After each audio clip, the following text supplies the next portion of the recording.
Hey guys, it's Daniel. Welcome back. The following is from Jim Morrison, Life Death Legend by Stephen Davis. I have a lot of Doors and specifically Jim Morrison videos on my channel. If you want to help me make more videos, the best way to do so is to subscribe to the channel. Thanks for watching.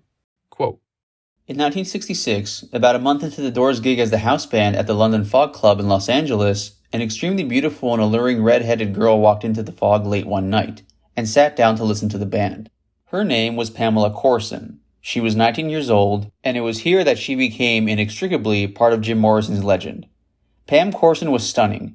She was petite, about 5 foot 2 inches, with beautiful auburn hair ironed straight and parted in the middle, a slim and small-breasted figure, and an Orange County smile accentuated by perfect white teeth and haughty Celtic cheekbones.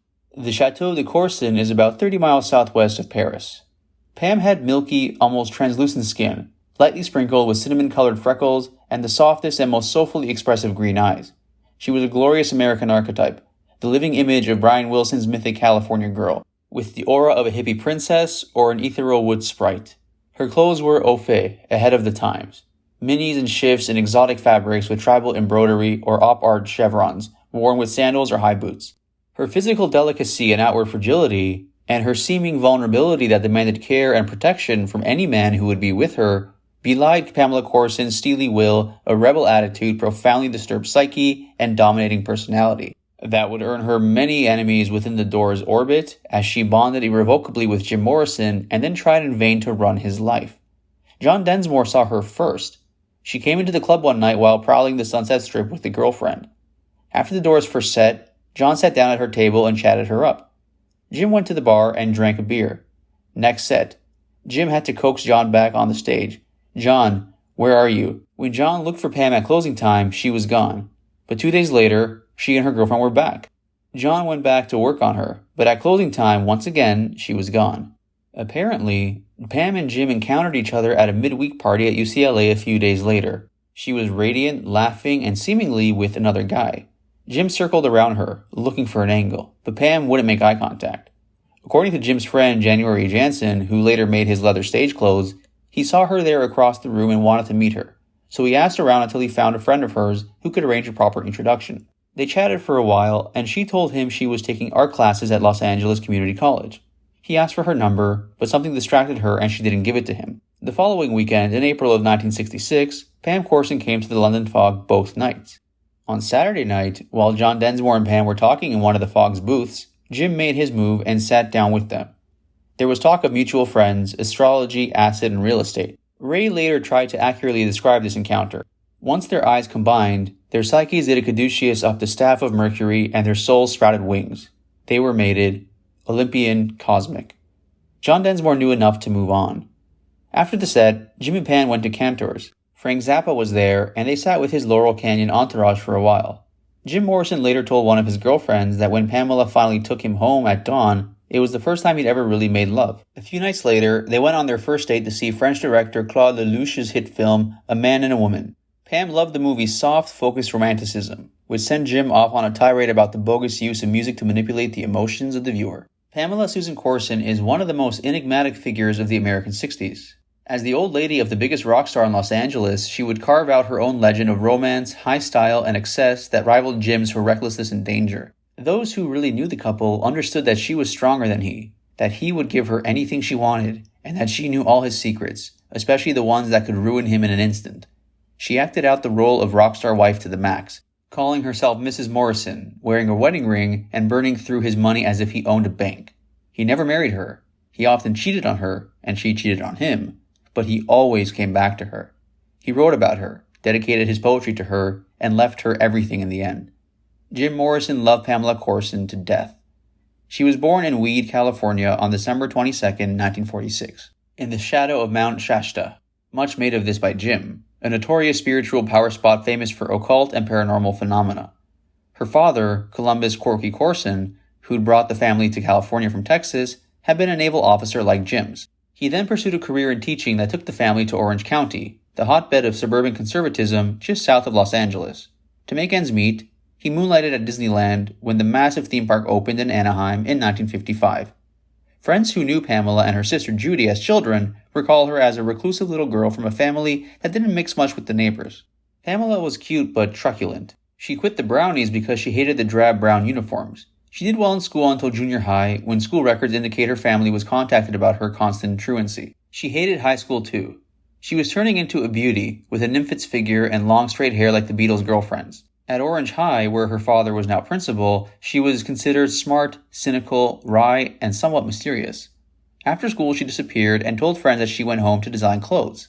On weekends, she sneaked out to catch the surf bands in nearby Balboa. When she was 16, her grades nosedived, and she began to get a reputation as a fast girl, a wild child, a beatnik weirdo. Given her father's position, this was the anathema in the far-right political atmosphere of Orange County, which in 1964 was hardcore Goldwater country. Some say Pamela was hounded out of high school by squares who persecuted her. She didn't return to Orange High for her senior year, and enrolled in Capistrano High instead. She dropped out that spring and ran away to Los Angeles, where she and a girlfriend got a cheap apartment below Sunset in West Hollywood. By the time she and Jim met, Pam already had a track record on the Strip, although many of the stories still told about her are impossible to verify. Slender and waif-like, weighing under 100 pounds, she had an electric, star-quality presence that could kill all conversation when she walked into a room. Pamela was coveted as an old lady by many of the musicians in the scene, and it has long been rumored and denied that Neil Young wrote Cinnamon Girl about her. When she met Jim, she already had a couple of boyfriends, who remained on the scene even after she started living with Jim. Two of them became faithfully involved in his life and death as well. Tom Baker was a slim, dark-haired, blue-eyed young actor, who later swore that he had introduced the star-crossed couple to each other. He and Jim became close friends and drinking buddies, despite, or perhaps of, their mutual lust for Pam. Then there was Jean de Breteuil, a 20-year-old French aristocrat nominally studying at UCLA. He was really just a playboy and classy dope dealer. His hashish and opium supposedly came from a Moroccan chauffeur attached to the French consulate in LA. The de Breteuil family owned all the French-language newspapers in North Africa. When his father had died a few years earlier, Jean inherited his title of Comte de Breteuil, so he was an actual French count, whose lineage went back 700 years. Pamela adored having a boyfriend she often described snottily as real French royalty. Unlike Tom Baker, Count de Breteuil remained very close to Pam, even after she and Jim got together, especially when the Count started supplying her with much harder drugs and hash. Once Jim and Pamela started going together, she often came to the London Fog, where the Doors were the house band for parts of 1966. One night, there were only 3 people in the joint, this young, red-headed girl and 2 drunks. The Doors came out and played their last set as if the Rolling Stones were in the house. The band was transcendently hot. It was probably one of the great Doors shows played with relentless existential urgency, and no one but Pam was listening. Like most nights, Jim insisted they walk home afterward. Pam asked Jim why he'd bother to put out so much soul force when no one was there. Pam later told a friend, Paul Rothschild, that Jim looked at her and drawled, "Baby, you never know when you're doing your last set." In May 1966, Jim and a friend of his were drinking at the Phone Booth, a bar on Santa Monica Boulevard. Jim was making notes in a spiral notebook, and the friend asked what he was writing. "I got this little girl now," Jim said. "She's wonderful." There was a silence when Jim took a pull on his second scotch on the rocks. "She's trouble," he whispered. Jim had other girlfriends too, so he and Pamela danced around each other for a while. In early May 1966, the Doors were told that the Fog was bleeding money and would probably close. Jim started flirting with Ronnie Haran, a chic and sexy 20-something blonde who helped book bands and did promotion at the Whiskey. He even asked her to come to see the Doors, but no one could really be bothered to deal with the Fog and the loser outcast bands that played there.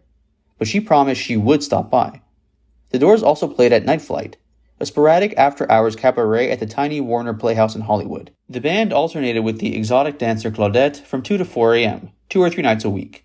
Claudette took Jim home too, which was a room at the famous Tropicana Motel, beloved of Hollywood hopefuls, starstruck tourists, and the local demi-monde. There was no water in the swimming pool. Jim started living there too when he had the money. Jesse James gave the Doors 2 weeks' notice on Friday, May 6th, but then fired them the next night when Jim provoked a brawl between 2 drunks and Joey the bouncer, which brought the cops around and caused some minor damage. But Ronnie Haran had come to the early show and loved the band. "I knew Jim Morrison had major star quality the minute he started singing," she later recalled. "The poetry of the words, I'd never heard lyrics like that. They, the Doors, needed more polish, but the sound was already there." She went back to her bosses at the Whiskey and told them they had to hire the Doors. She got her girlfriends to call up Elmer Valentine and ask for the Doors. So, on Monday, May 9th, the Doors played an audition set, Break On Through, Like My File, Crystal Ship. And Valentine immediately hired them as the fabled club's house band at almost $500 a week. Densmore, in his memoir, claimed they were hired sight unseen.